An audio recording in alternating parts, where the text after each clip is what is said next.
नमस्कार विद्यार्थी मित्रांनो, माझं नाव सुहास भिसे. स्वागत आहे तुमचं सर्वांचं प्रज्ञा करंट अफेअर्स मराठी या आपल्या मायबोली भाषेतील एज्युकेशनल यूट्यूब चॅनलमध्ये. विद्यार्थी मित्रांनो, आज आहे 2 ऑक्टोबर 2025. आजच्या दिवसाचे जेवढेही चालू घडामोडीचे महत्त्वाचे टॉप प्रश्न बनत असतील ते सर्व प्रश्न आपण या व्हिडिओच्या माध्यमातून पाहणार आहोत. तरी सर्वप्रथम आपण जर नवीन असाल, पहिल्यांदा या चॅनलवरील व्हिडिओ पाहत असताल तर चॅनलला या ठिकाणी अवश्य सबस्क्राईब सुद्धा करून घेऊ शकता. ठीक आहे, चला तर मग आपण आजच्या व्हिडिओला सुरुवात करूया. त्या अगोदर कालच्या व्हिडिओमध्ये जो काही शेवटचा प्रश्न विचारला होता त्या प्रश्नाचं उत्तर जाणून घेऊया. काय होता प्रश्न? रेल्वे आधारित मोबाईल लॉन्चरवरून क्षेपणास्त्र सोडणारा भारत कितवा क्रमांकाचा देश बनलेला आहे? तर बऱ्याच विद्यार्थी मित्रांनी अगदी योग्य उत्तर टाईप करून सांगितलं आहे. पर्याय क्रमांक बी, चौथ्या क्रमांकाचा या ठिकाणी आपला देश बनलेला आहे. कशा बाबतीत? रेल्वे आधारित मोबाईल लॉन्चरवरून क्षेपणास्त्र सोडणारा. ठीक आहे, आता पाहूया विद्यार्थी मित्रांनो प्रश्न क्रमांक पहिला. टोटल संपूर्ण व्हिडिओमध्ये 12 प्रश्न असतील. सुरुवातीपासून शेवटपर्यंत व्हिडिओ काळजीपूर्वक प्रामाणिकपणे पाहण्याचा प्रयत्न करा. एक एक प्रश्न महत्त्वाचा आहे, तुम्ही कोणत्याही परीक्षेची तयारी करा. प्रश्न क्रमांक पहिला काय आहे? कोणत्या राज्याने प्रवाशांसाठी भारतातील पहिली विमा योजना सुरू केलेली आहे? प्रश्न क्रमांक पहिल्याचं योग्य उत्तर आहे पर्याय क्रमांक डी, केरळ हे या प्रश्नाचं योग्य उत्तर असणार आहे. तर केरळ राज्य हे या ठिकाणी विद्यार्थी मित्रांनो पहिलं राज्य बनलेलं आहे भारतातील. कशासाठी? तर प्रवाशांसाठी भारतातील पहिली विमा योजना सुरू करणारं पहिलं राज्य बनलेलं आहे केरळ. एक पॉइंट लिहून घ्या. या उपक्रमाचा उद्देश कुटुंबांना आर्थिक संरक्षण आणि मानसिक शांती प्रदान करणं, राज्य आणि त्याच्या जागतिक डायस्पोरामधील बंध मजबूत करणं एवढ्या उद्देशाने या ठिकाणी ही भारतातील पहिली प्रवाशांसाठी विमा योजना सुरू केली आहे केरळने. अशाच प्रकारे बाकीचे ज्या काही प्रथम गोष्टी घडलेल्या आहेत या ठिकाणी त्याच्यावरती आपण एकदा रिव्हिजन टाकूया. लिहून घ्या. कृषी न्यूज मॉनिटरिंगसाठी भारतातील पहिलं AI सोल्युशनचं नाव आहे ॲग्रिकल्चर 24/7. देशातील पहिला टेलिकॉम सेंटर ऑफ एक्सलन्स सुरू करण्यात आला उत्तर प्रदेशमध्ये. भारतातील पहिली सर्व मुलींची सैनिक शाळा वृंदावन या ठिकाणी. भारतातील पहिलं गाय अभयारण्य उत्तर प्रदेशमध्ये. भारतातील पहिलं carbon neutral sports city Kochi Kerala या ठिकाणी. उत्तर भारतातील पहिली मानवी DNA बँक बनारस हिंदू विद्यापीठ. समान नागरी संहिता विधेयक मंजूर करणारं पहिलं राज्य उत्तराखंड. विमानतळावर देशातील पहिला ग्रीन हायड्रोजन प्लांट सुरू करणारं या ठिकाणी ठरलेलं आहे कोची विमानतळ. आणि प्रवाशांसाठी भारतातील पहिली विमा योजना सुरू केली आहे केरळ या राज्य सरकारने. पुढचा प्रश्न, प्रश्न क्रमांक दुसरा. भारतातील पहिला इलेक्ट्रिक ट्रक ताफा कोणत्या बंदरावर सुरू करण्यात आलेला आहे? 2 नंबरच्या प्रश्नाचं योग्य उत्तर आहे पर्याय क्रमांक सी, जवाहरलाल नेहरू बंदर प्राधिकरण JNP. बरोबर. तर जवाहरलाल नेहरू या बंदरावरती या ठिकाणी भारतातील पहिला इलेक्ट्रिक ट्रक ताफा या ठिकाणी सुरू करण्यात आलेला आहे. याच्या मागचं महत्त्व काय असणार आहे? तर शाश्वत आणि हिरव्या म्हणजेच ग्रीन या ठिकाणी जे काही ग्रीन एम आहे बरोबर का नाही, याला या ठिकाणी बूस्ट करणं, त्याच्यानंतर कार्बन उत्सर्जन कमी करणं, या गोष्टींना प्रोत्साहन देण्यासाठी या ठिकाणी भारतातील पहिला इलेक्ट्रिक ट्रक ताफा या ठिकाणी जवाहरलाल नेहरू बंदर प्राधिकरण या ठिकाणी सुरू करण्यात आलेला आहे. याच्याबद्दल 2-3 पॉईंट लिहून घ्या. केंद्रीय मंत्री सर्बानंद सोनोवाल यांनी महाराष्ट्रातील जवाहरलाल नेहरू पोर्ट अथॉरिटी नावा शेवा येथे भारताच्या पहिल्या अदलाबदल करता येणाऱ्या बॅटरीसह इलेक्ट्रिक जड ट्रकांचा ताफा या ठिकाणी सुरू केलेला आहे. JNPA कडे आता भारतातील कोणत्याही बंदरातील सर्वात मोठा EV ट्रक ताफा आहे.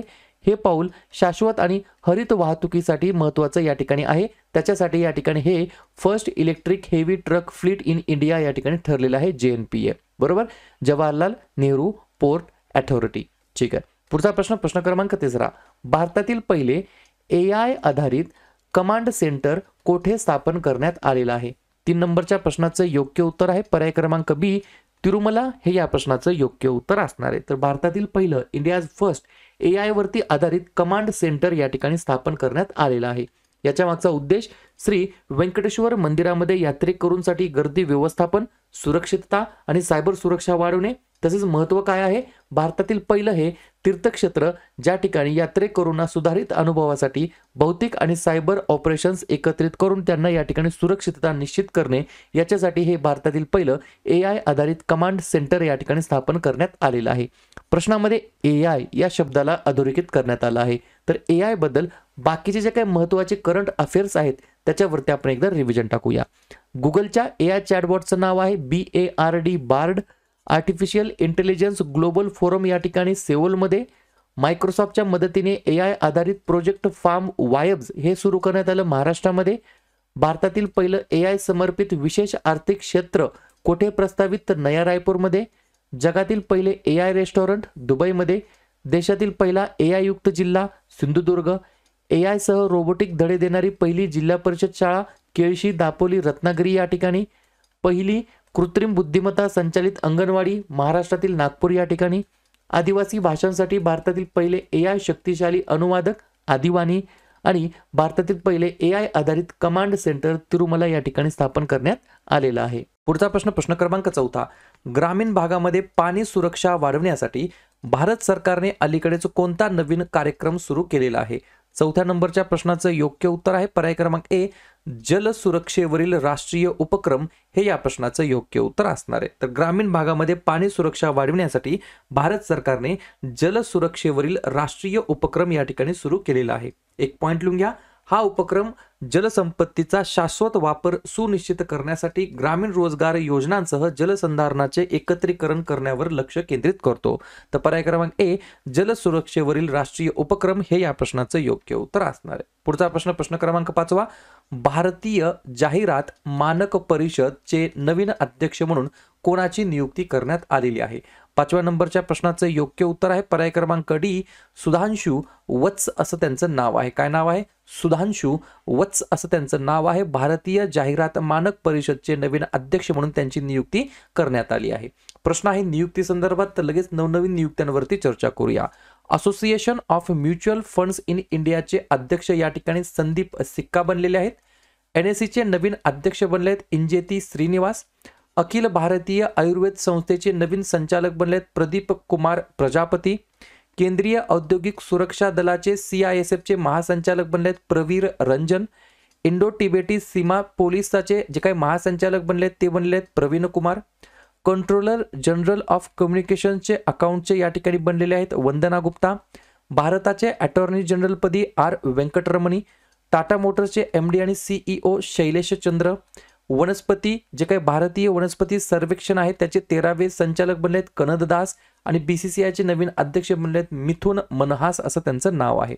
पुढचा प्रश्न क्रमांक 6. दरवर्षी खालीलपैकी कोणता दिवस 2 ऑक्टोबरला साजरा केला जात असतो? 6व्या नंबरच्या प्रश्नाचं योग्य उत्तर आहे पर्याय क्रमांक डी, वरील सर्व ऑल ऑफ दी अबव. पर्याय क्रमांक ए, महात्मा गांधीजी यांची जयंती.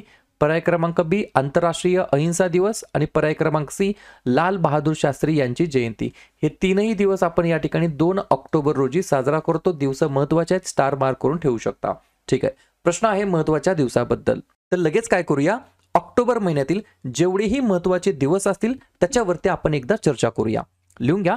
1 ऑक्टोबर वृद्ध व्यक्तींचा आंतरराष्ट्रीय दिवस आणि जागतिक शाकाहारी दिवस.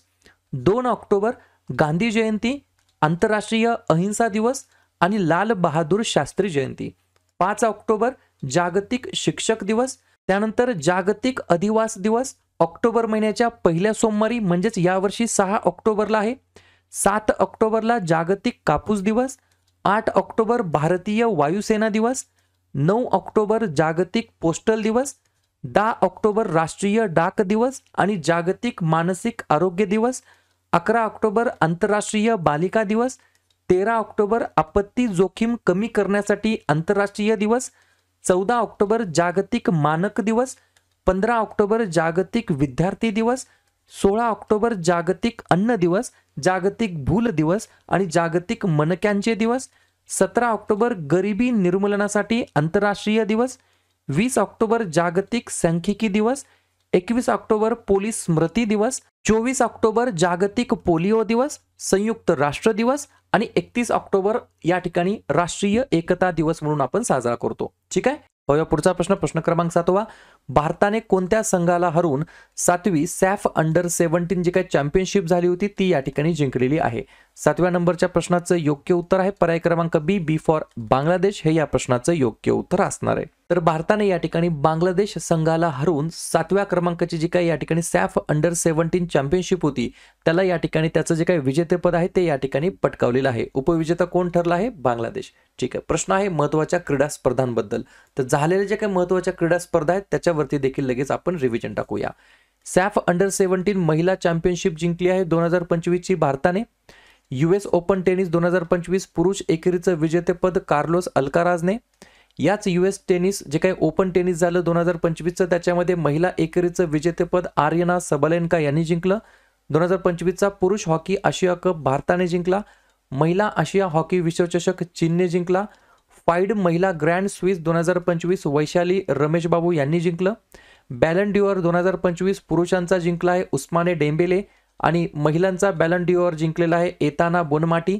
2025चा पुरुष आशिया कप भारताने जिंकला आणि सॅफ अंडर 17 चॅम्पियनशिप देखील भारताने जिंकलेली आहे. पुढचा प्रश्न क्रमांक 8. खालीलपैकी कोणत्या संस्थेला भारताने संयुक्त राष्ट्रांच्या AI सेंटर ऑफ एक्सलन्स म्हणून या ठिकाणी नामांकित केलेलं आहे? तर पर्याय क्रमांक ए, IIT मद्रासला या ठिकाणी विद्यार्थी मित्रांनो या संस्थेला भारताने संयुक्त राष्ट्रांच्या AI सेंटर ऑफ एक्सलन्स म्हणून या ठिकाणी त्यांना नामांकित केलेलं आहे. पुढचा प्रश्न क्रमांक 9. इंडियन चेंबर ऑफ कॉमर्सचे नवीन अध्यक्ष म्हणून अलीकडेच कोणाची नियुक्ती करण्यात आलेली आहे?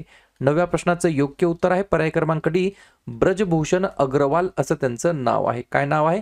ब्रजभूषण अग्रवाल असं त्यांचं नाव आहे. इंडियन चेंबर ऑफ कॉमर्सचे नवीन अध्यक्ष म्हणून त्यांची नियुक्ती या ठिकाणी करण्यात आली आहे. पुढचा प्रश्न, बॉक्सिंग फेडरेशन ऑफ इंडियाने आयोजित केलेला पहिला BFI कप 2025 कोणत्या राज्यामध्ये आयोजित केला जाणार आहे? पर्याय क्रमांक सी, तमिळनाडू हे या प्रश्नाचं योग्य उत्तर असणार आहे. तमिळनाडू राज्याच्या अंतर्गत या ठिकाणी बॉक्सिंग फेडरेशन ऑफ इंडियाने आयोजित केलेला पहिला BFI कप 2025 आयोजित केला जाणार आहे. पुढचा प्रश्न क्रमांक 11. BBL म्हणजेच काय? ऑस्ट्रेलियाच्या बिग बॅश लीग मध्ये सामील होणारा पहिला भारतीय पुरुष खेळाडू कोण बनलेला आहे? तर पर्याय क्रमांक बी, रविचंद्रन अश्विन असं त्यांचं नाव आहे. काय नाव आहे? रविचंद्रन अश्विन असं नाव आहे. ऑस्ट्रेलियाच्या बिग बॅश लीग मध्ये सामील होणारा पहिला भारतीय पुरुष खेळाडू बनलेला आहे. त्याच्यामुळे या ठिकाणी हा प्रश्न विचारला जाऊ शकतो. तरी सुद्धा 1-2 पॉईंट लिहून घ्या. ऐतिहासिक करार काय आहे? तर रविचंद्रन अश्विनने सिडनी थंडर या संघासोबत करार करून BBL मध्ये खेळणारा पहिला भारतीय पुरुष खेळाडू बनण्याचा मान मिळवला. आणि BCCIचा नियम काय सांगतो? तर भारतीय पुरुष खेळाडूंना कोणत्याही परदेशी लीगमध्ये खेळण्याची परवानगी नाही. त्यामुळे भारतीय क्रिकेटमधून निवृत्ती घेतल्यानंतरच अश्विनला हा नियम लागू झालेला आहे. या ठिकाणी पाहूया शेवटचा प्रश्न क्रमांक 12. 2025चा आंतरराष्ट्रीय अनुवाद दिवस कोणत्या दिवशी साजरा करण्यात आलेला आहे? तर पर्याय क्रमांक ए, 30 सप्टेंबरला आपण या ठिकाणी दरवर्षी आंतरराष्ट्रीय अनुवाद दिवस म्हणून साजरा करतो. आणि 2025ची थीम काय आहे या दिवसाची? तर लिहून घ्या, translation shaping a future you can trust अशा प्रकारची थीम आहे for the year of 2025. Clear? तर अशा प्रकारे विद्यार्थी मित्रांनो हे होतात 12 प्रश्न. उपक्रम कंटेंट हा जो काय प्रयत्न आपण सुरू केलाय मराठी भाषेमध्ये कसा वाटतो अवश्य कमेंट करत चला. आणि तुमच्यासाठीचा आजचा खास प्रश्न, MiG-21 हे किती वर्षाच्या सेवेनंतर निवृत्त झालेलं आहे? 55 वर्षानंतर, 62 वर्षानंतर, 65 वर्षानंतर की 67 वर्षानंतर? तर ज्या पण विद्यार्थ्यांनी या प्रश्नाचं योग्य उत्तर येत असेल त्या प्रश्नाचं उत्तर तुम्ही कमेंट बॉक्समध्ये टाईप करण्याचा प्रयत्न करा. प्रश्नाचं उत्तर चुकू द्या, बरोबर येऊ द्या, काहीच हरकत नाही. ट्राय करणं, प्रयत्न करणं सर्वात जास्त महत्त्वाचं आहे. आणि दुसऱ्या दिवशी येऊन आपण दिलेल्या प्रश्नाचं उत्तर हे बरोबर आले की चुकलं हे दुसऱ्या दिवशी येऊन नेहमी चेक करणं, अभ्यासामध्ये कन्सिस्टन्सी मेंटेन ठेवणं हे सगळ्यात जास्त महत्त्वाचं ठरणार आहे.